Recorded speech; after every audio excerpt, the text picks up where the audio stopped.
पहले नहीं ला सकता दृढ़ता। अब इसलिए तो हमें गुरुदेव यही दिखाते हैं। अब हम उन सब क्लासों को पार कर चुके हैं, अब हमें यहाँ से उठना है, यहाँ पे दृढ़ता लानी है। ये दिखना चाहिए अपने को, जड़ रूप, पुतली रूप, ये प्राण वायु आ रही है जा रही है, वो दिखनी चाहिए। श्वासों श्वास हमारा सिमरन चलना चाहिए। क्या चलता है? माला लेके बैठने का टाइम नहीं है, इतना नहीं है। अगर मान लो घर में काम हो बोला तो मेरा काम नहीं रोल गया अपना, बोला मैं क्या कर सकूं। अब श्वास चले हमारा, क्या पता कौन सा पल हमारा लास्ट पल हो जाए, पता है? कोई भरोसा ही नहीं है, एक पल का भरोसा नहीं है अब हमें। तो अब तो हम इतना कर चुके हैं, पीछे से पिछली क्लासों से हो गया है ना हमारा, अब ये वाली क्लास हो हमारी, श्वास चले। बिल्कुल कर्मों का पुतला है ये है कर्म, ये हमारे संबंध कर्मों की हैं बस, इससे ज्यादा कुछ भी नहीं है। हमारे कर्म लेन देन का चल रहा है, जिसका लेन देन खत्म वो संबंध भी खत्म, तब बिल्कुल तभी मिला है। तो ये दिखे अब हमें। अब चलो मान लो ये देख लिया कर्मों का मिला हुआ है हमें, है ना, ये तो हमारी बुद्धि में बैठ गया, ठीक है। अब हर टाइम ये तो नहीं कहेंगे ना कर्मों का मिला हुआ है ना। हाँ, अब बस वो समझ में आ गई, मतलब किसी भी परिस्थिति में रुकना नहीं है, उसके लिए उतना में ज्ञान हो गया। अब और क्या चाहिए इसके लिए फिर? अब आगे भी तो चलना है हमें। अब आगे कैसे चलें? श्वास। अब हमेशा माला लेके भी नहीं बैठ सकते, अपना काम भी करना है अब हमें। अब श्वास चलना चाहिए। श्वास चलेगा तो जब मर्जी सत्यारण से तू जेंट मर्जी आवनी आवन सत्यारण से, फिर ऐसी स्थिति लानी है अब हमें। अब ऐसी स्थिति के लिए पहले तो डंडा हाथ में लेंगे ना, बिल्ली दूध न पीवने, डंडा हाथ में हो ना तो सजगता, वही सजगता हो अब हमारी, है ना। अब हमें पता नहीं हमारा पल कौन सा हो रहा है लास्ट वाला। अब इसलिए कह रहे हैं वशिष्ठ जी राम जी को, हे राम जी अपना वास्तव स्वरूप जो है सो ब्रह्म है, उसके परमाद से जीव मोह और कृपणता को प्राप्त होते हैं। जैसे लोहार की खाल वृथा श्वास लेती है, वैसी इनकी चेष्टा भी व्यर्थ है। जितना भी हम संसार में कर रहे हैं ना क्रिया, फालतू में है, वो काम की नहीं है। अब जैसे बच्चे इंजीनियर बन रहे हैं, डॉक्टर बन रहे हैं, कितनी मेहनत करते हैं, रात भर जागते हैं, खाना भी नहीं खाते ज़्यादा, तब वो हमें नींद आएगी नहीं तो। अब कितनी मेहनत करते हैं ना बच्चे, कहते हैं इतनी मेहनत अगर हम अपने स्वरूप के लिए कर लें, वो उसके बाद डॉक्टर इंजीनियर जो कुछ भी बनेंगे इसी में रह जाएंगे, बस इसी शरीर का ही हो जाएगा उनका, आगे नहीं जाएगा। पर हम जो अपना करेंगे वो तो आगे भी जाएगा हमारे साथ। मान लो अभी हमारा चल रहा था कि बीच में ही शरीर शांत हो गया, तो वो उतना हमें मिलेगा, वो गारंटी लेके बैठे हैं उतना। तभी तो कहते हैं या तो पिछले जन्म की कमाई हो, तभी कहते हैं। अब इसका मतलब है ना, जो हम छोटे छोटे बच्चों को देखते हैं कैसे उनको गीता कंठस्थ है, कैसे वो श्लोक बोल रहे होते हैं, तो उनकी पिछले जन्म की कमाई है, इतना तो हमें भी समझ में आता है। तो उनकी वो पिछले जन्म की व्यर्थ तो नहीं गई, साथ में आई उनके। अब ऐसे ही क्या हमारे साथ नहीं आएगी? वैसे हम तो बोलते हैं जो जिसका जितना पुरुषार्थ है ना उतना उसको फल है, ये उधारा फल नहीं है। पुरुषार्थ अजगर सा फल में कुड़ा साल बाद से कहना, साथ के साथ इसका हमें मिलता है फल, साथ के साथ मिलता है इसका, ब्रह्म ज्ञान का साथ के साथ फल मिलता है हमें। इसलिए कहते हैं वैसे जो संसार में रहकर चेष्टा करते हैं उनकी चेष्टा व्यर्थ है, इनकी चेष्टा और बोलना अनर्थ के निमित्त है। वो तभी कहते हैं ना, बाद काम शुरू थी। वैसे संसार दी पहले अपना काम कर लें, काम शुरू होने से पहले हमारा अपना काम हो जाए। जैसे धनुष से जो बाण निकलता है वह हिंसा के निमित्त है, उससे और कुछ कार्य सिद्ध नहीं होता, वैसे ही अज्ञानी की चेष्टा और बोलना अनर्थ के दुख के निमित्त है, सुख के निमित्त नहीं, और उसकी संगति भी कल्याण के निमित्त नहीं है। एक संसारी हो और एक विचार की क्लास वाला हो, डूमे रोल मर्सन, अगर डूमे इकट्ठे थी वेंदेन ता दोनों की बन ही नहीं सकती। वो बोलना ज़्यादा पसंद करेगा संसारी, और जो विचार की क्लास में बैठा हुआ हो वो अक्सर करन जॉब कर से मेरे सिर में दर्द मच गई, क्योंकि वो वृत्ति को अंतर्मुख लेना चाहता है और वो अंतर्मुख मौन रह ही नहीं सकता संसार वाला। वो तो पता नहीं किसकी किसकी गाथाएं सामने उसको उबल रही होती हैं अंदर से कि बाहर निकालूं मैं। अब देखो, कहते हैं जो संसार का होता है ना, वो जितना भी बोलता है और जितनी उसकी चेष्टा होती है वो दुख के निमित्त के कारण ही होते हैं उसके। और उसकी संगति, उसका संग कोई कर ले तो कल्याण नहीं हो सकता उस संग से। जैसे जंगल के ठूठ वृक्ष से छाया और फल की इच्छा करनी व्यर्थ है, उससे कुछ फल नहीं होता, और ना विश्राम के निमित्त छाया ही प्राप्त होती है। ऐसे संसार में एकदम रच्चे पच्चे किसी को सुख शांति नहीं दे सकते। जहाँ पर भी जाएंगे दुख ही दुख देंगे, उनके दुख को और ज़्यादा बढ़ा देंगे वो। वैसे ही अज्ञानी जीव की संगति से सुख नहीं होता, उनको दान देना व्यर्थ है। जैसे कीचड़ में घृत डालना व्यर्थ हो गया।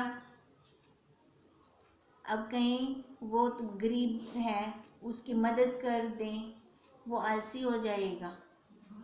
यहाँ के लिए गुरुदेव रोकते हैं फिर भी, ऐसे दान भी ना सोच समझ के देना चाहिए। अगर हम ऐसे देते हैं और उसने अनर्थ कार्य में लगाया, जिसने पैसा दिया उसके पाप कर्म बन गए साथ के साथ। कि वैसे ही मूर्खों को दिया दान व्यर्थ होता है, उनसे बोलना भी व्यर्थ है। जैसे यज्ञ में कुत्ते को बुलाना निष्फल है, वैसे ही उनसे बोलना निष्फल है।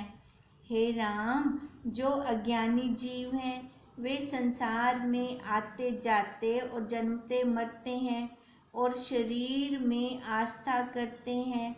वे पुत्र, दारा, बांधव, धन आदि से ममतत्व बुद्धि करते हैं, पर इस मिथ्या दृष्टि से वे दुख पाते हैं और मुक्ति उनको कदाचित होती ही नहीं है। वो संसार में छूटते थोड़ी हैं। हम भी क्या पता कब से घूम रहे हैं, ये जीव कब से घूम रहा है, कितनी सदियों से। अब इस जन्म में तो तत्वज्ञ गुरुदेव मिल गए, सार्थक हो गया हमारा ये जन्म लेना, इस आकार में आना सार्थक हो गया हमारा। अब मिल गए ना, अब समझ भी है, पता भी लग गया सारा हमें।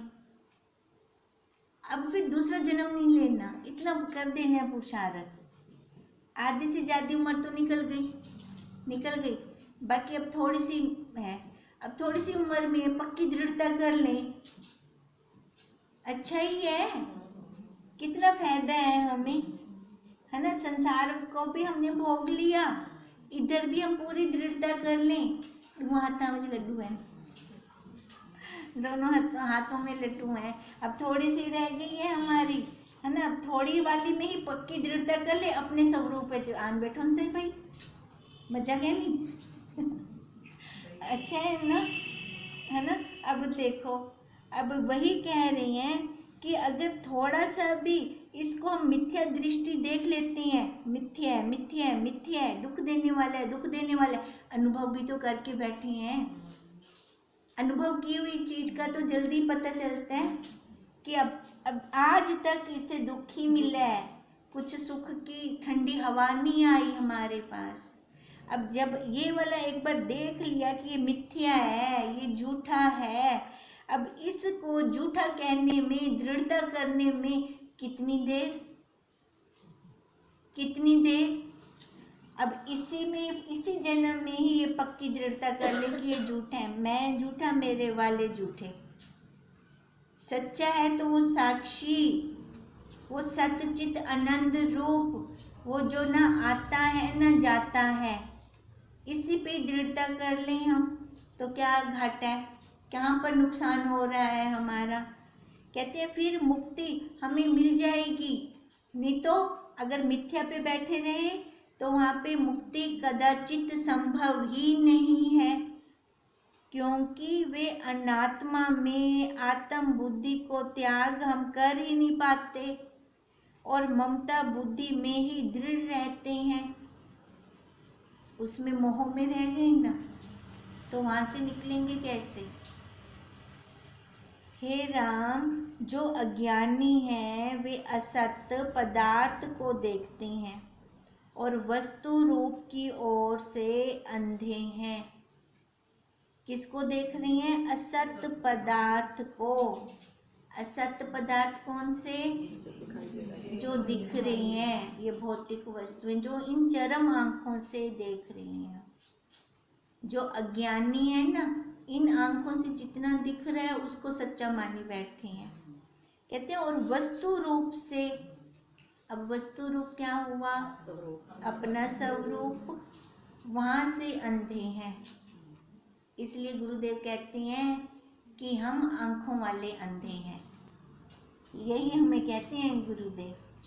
इसलिए कहते हैं क्योंकि हम अपने स्वरूप को देखते नहीं और जो बाहर वाला दिख रहा है उसको सच्चा मान लेते हैं, फिर उसके लिए लड़ाई झगड़ा हमारा होता है। इससे वे परमार्थ धन से विमुख रहते हैं। नरक का जो सार, जो स्त्री आदि हैं, उनमें वे प्रीति करते हैं और उनको देखकर प्रसन्न होते हैं। जैसे मेघ को देखकर मोर प्रसन्न होता है, वैसे ही स्त्री आदि को देखकर मूर्ख प्रसन्न होते हैं। हे राम, मूर्ख को मारने के निमित्त स्त्री विष की बेली है, नेत्र उसके फूल हैं, होंठ पत्ते हैं, स्तन गुच्छे हैं और अज्ञान रूपी भंवरे वहाँ विराजमान होते हैं और उसका नाश करते हैं। मति रूपी तालाब में हर्ष रूपी कमल और चित्त रूपी भंवरे सदा रहते हैं और अज्ञान रूपी नदी में दुख रूपी लहरें और तृष्णा रूपी बुलबुले उठते रहते हैं। यह नदी मरण रूपी बड़वा अग्नि में जा पड़ेगी। हे राम, जब जन्म होता है तब जीव माँ गर्भ अग्नि से जलता हुआ निकलता है और महामूर्ख अवस्था में निकलकर फिर दुखी होता है। देखो, पहले गर्भ का दुख देखें, अपना नहीं याद तो जो बच्चे आते हैं बाहर उनका देखें। दर्द हो रहा है कि संग में बता ही नहीं सकते। हर जगह पे माँ देखती है भी कि दर्द थी, माँ को नहीं समझ आंदा, डॉक्टर को गए वेंदे उठे भी इन्नी मुश्किल नाल समझ आंदा है भी कि दर्द थींदा पे बच्चे को, क्योंकि खुद बताने लायक तो है नहीं वो। वह जब यौवन अवस्था को प्राप्त होता है तब विषयों का सेवन करता है, वे भी दुख के कारण होते हैं। फिर वृद्ध अवस्था को प्राप्त होता है तब शरीर अशक्त होता है और हृदय को तृष्णा जलाती है।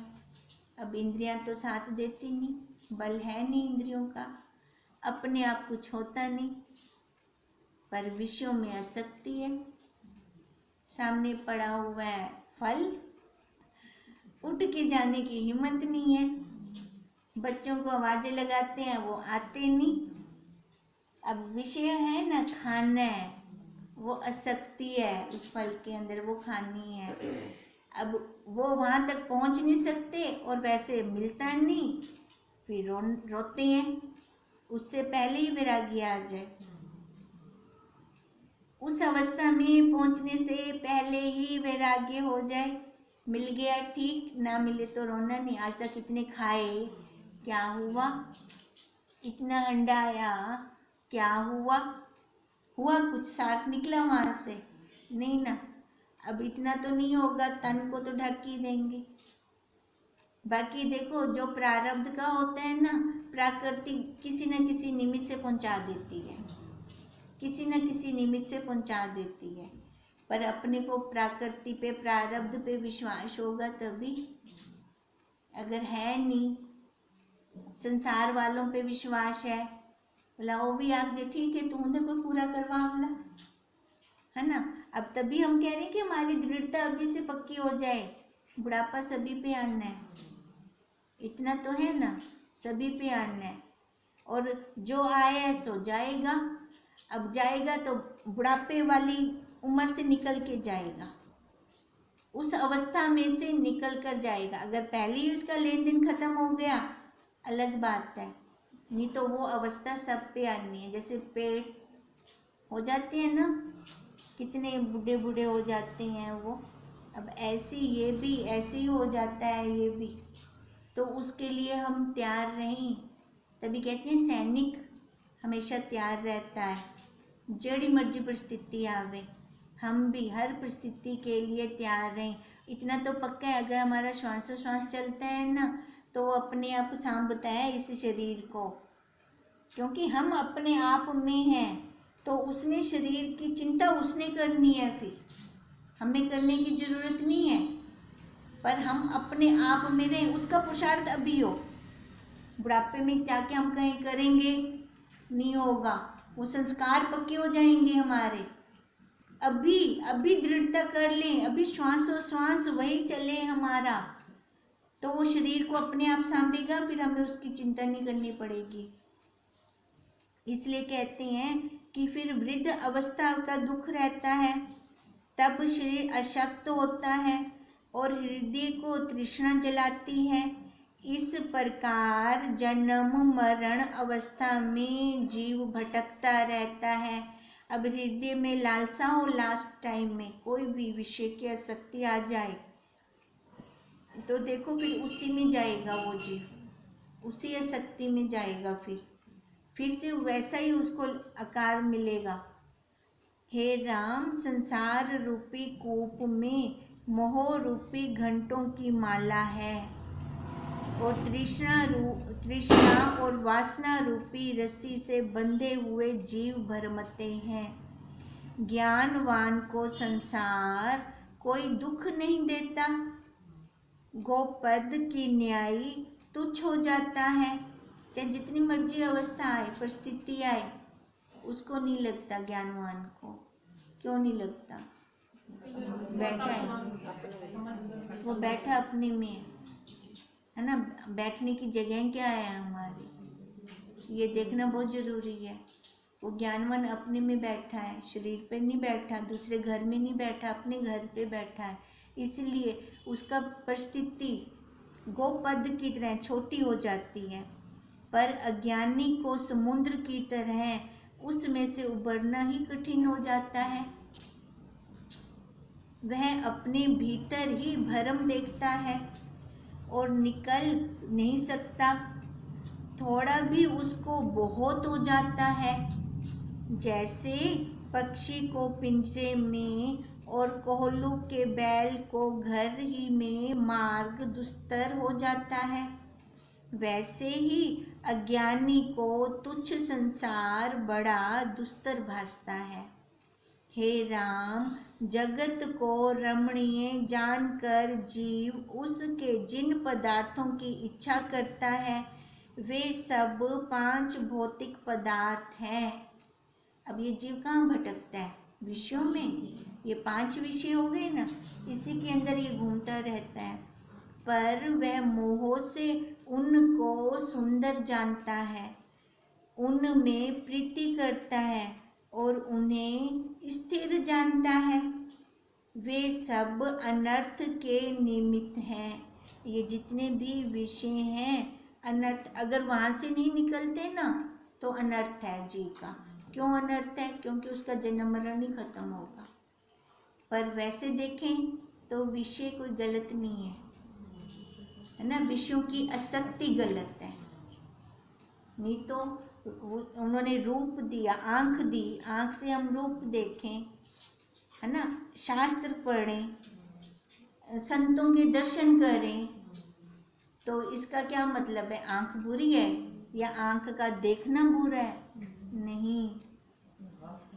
हाँ, ये हम नहीं समझते। ये इंद्रियों के विषय हमारी सहायता करते हैं, हमें अपने स्वरूप तक पहुंचाने में हमारी मदद करते हैं। हमारी मदद के लिए उन्होंने दिए हैं ये सारा, पर हमने अनर्थ कर दिया, है ना, अर्थ न लिया इनका, अनर्थ कर दिया। आंखें फोड़ी बाहर, एक एक के कपड़े देखे, फिल्में देखी, गलत गलत मैगजीन देखे, यहाँ हमने अपनी आंखों को फोड़ा और कुछ न किया। ऐसी एक एक इंद्रिय के विषय को देखें हम क्या कर रहे हैं उन विषयों के साथ। नहीं तो विषय बुरे नहीं है, जितना यूज हम करें हमारे लिए अच्छे हैं, क्योंकि वही इनकी सहायता से, इन इंद्रियों की सहायता से हम जल्दी पहुंच सकते हैं अपने स्वरूप में। पर ये समझ किसको हो? हमें, है ना, हमें हो ना ये समझ। तो गुरुदेव दे रहे हैं। अब पक्की आज हमारा होमवर्क क्या है कि श्वासों श्वास हमारा सिमरन चले, महावाक्य चले, जाप चले, श्वासों श्वास चले। बैठने की प्रक्रिया को कम करने पर, जो बैठना अभी शुरू कर रही है वो बैठें, अपनी स्थिति एक कदम आगे चलानी है, और जो बैठकर करते हैं वो श्वासों श्वास करें, है ना। हम इस क्लास में सारे अलग अलग हैं, एक नहीं है। जिन्होंने अब बैठना शुरू किया वो बैठें, श्वासों श्वास में उनको अभी गड़बड़ हो जाएगी। पर जो बैठ के कर रही हैं, बहुत टाइम हो गया, बहुत साल बीत गए, जो बैठ के करती हैं वो अब श्वासों श्वास आगे चलो, एक कदम आगे बढ़ो, श्वासों श्वास। अगर छूटता है फिर वृत्ति में आए, ओ ये छूट गया, फिर से वृत्ति में लेकर आए। वृत्ति से ही तो करना है ना हमने, वृत्ति को ही तो पकड़ना है हमने, तभी हमारा काम और जल्दी होगा। अब ये सैनिक की पक्की वाली तैयारी हो रही है अब हमारी। ओम तम नमामि हरिं परम, ओम तम नमामि हरिं परम, ओम तम नमामि